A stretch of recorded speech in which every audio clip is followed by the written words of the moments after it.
شعور لایا، کتاب لایا، وہ حشر تک کا نصاب لایا، دیا بھی کامل نظام اس نے اور آپ ہی انقلاب لایا۔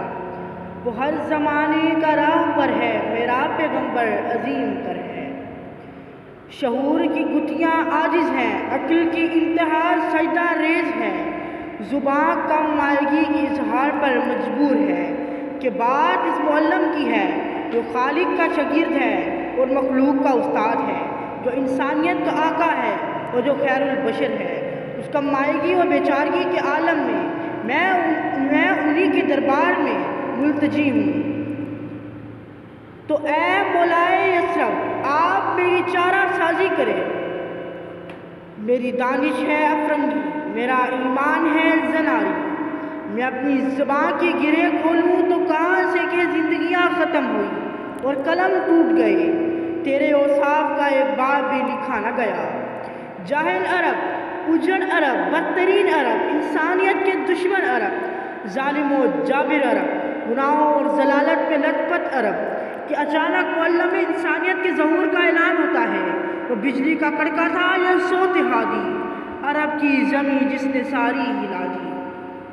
سیدہ آمنہ کے بدن مبارک سے ظہور فرمانے والے عظیم المرتبت پیغمبر، جن کو کائنات عالم میں انسانیت کے تزکیہ و فلاح کا کار عظیم دیا گیا، اسے خود خدا نے معلم بن کر کتاب سکھائی اور پھر ساری کائنات کا معلم بنا دیا گیا، جو کتاب و حکمت کی تعلیم دینے آیا، جس کی شان ہی وَيُعَلِّمُهُمُ الْكِتَابَ وَالْحِکْمَةَ ہے، جس کا تعارف ہی کتاب و حکمت ماہر ہونے کا ہے، اور کتاب بھی اتنی عظیم، جی ہاں علی وقار، کتاب بھی اتنی عظیم کہ 21ویں صدی کا علم و سائنس اور ٹیکنالوجی بھی محو حیرت ہے۔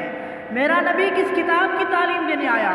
وہ کتاب جو مردہ دلوں کو زندہ کرے، جس نے جاہل عربوں کو تہذیب کا موجد بنایا، جس نے کیسر و کسریٰ کے مینار توڑائے، جس نے جمعیت آدم کی بات کی، جس نے آزادی کی امنگیں پیدا کی، جس نے حریت کا درس عام کیا۔ جی وقار، بات اس مہر تابہ کی ہو رہی ہے، جس کی تابانی سے کائنات خدا روشن ہے، جو مظہر نور الہی ہے، جس کی کروڑوں جہتیں ہیں اور ہر جہت کے لاتعداد پہلو ہیں، ہر ایک پہلو میں لاتعداد کرنیں پھوٹتی ہیں، ہر ایک کرن کے لاتعداد اور رنگ ہیں، اور ہر رنگ میں اتنی طاقت ہے کہ اگر ایک جھلک بھر جائے تو نور الامام اپنے پر بچھا دے، اور ایک جلوہ نمائی پر جہان طور بن جائے۔ ذی وقار، محبوب ربانی کا ارشاد گرامی ہے، انما بعثت معلما، بے شک مجھے معلم بنا کر بھیجا گیا۔ جی ہاں ذی وقار، اتر کر ہیرا سے سوئے قوم آیا اور ایک نسخہ کیمیا ساتھ لایا۔ یہ بات اسی عظیم کتاب و معلم کی ہو رہی ہے جس نے ابو بکر و عمر، عثمان و علی جیسی ہستیاں پیدا کی۔ دنیا میں کہیں بھی اگر صدق و صفا کی بات ہوتی ہے تو مثال ابو بکر کی دی جاتی ہے، کہیں اگر عدل و انصاف کی بات ہوتی ہے تو مثال عمر کی دی جاتی ہے، کہیں سخاوت کی بات ہوتی ہے تو مثال عثمان بن عفان کی دی جاتی ہے، اور کہیں اگر جرأت و بہادری کی مثال ہوتی ہے تو مثال علی المرتضیٰ کی دی جاتی ہے۔ آپ کا اٹھنا، آپ کا بیٹھنا، آپ کا چلنا پھرنا تعلیم، آپ کا کھانا تعلیم، آپ کا بولنا تعلیم، آپ کا سننا تعلیم، ایسا معلم کبھی ہوا ہے اور نہ کبھی ہو سکتا ہے۔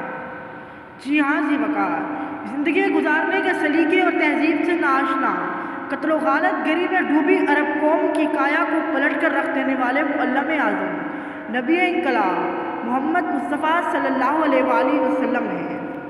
یہ آپ ہی کا مقام و کمال تھا کہ ایک جاہل قوم کے دل و دماغ میں انقلاب برپا کر دیا، اور ایک بڑی تعداد میں لوگ زیور تعلیم سے آراستہ ہوئے اور آنے والے لوگوں کے لیے علم کی ضیاء ثابت ہوئے۔ آج ہمارے معاشرے کو انہی تعلیمات پر عمل پیرا ہونے کی ضرورت ہے جو آج سے 1500 سال قبل معلم انسانیت نے اپنے پیروکاروں کو دی ہیں۔ ان اشعار کے ساتھ اجازت چاہوں گا کہ شایان نبی کیسے کوئی مدح سرا ہو، سرکار کی توصیف کا حق کیسے ادا ہو، امی کوئی ایسا جو معلم ہو جہاں کا، بے سر کوئی ایسا جو شہ ہر دو سرا ہو۔ ہر دور کی تاریخ سے یہ پوچھ رہا ہوں، ہے تیرے جہاں کوئی جو آقا سے بڑا ہو، ہے تیرے جہاں جو کوئی آقا سے بڑا ہو۔ شکریہ۔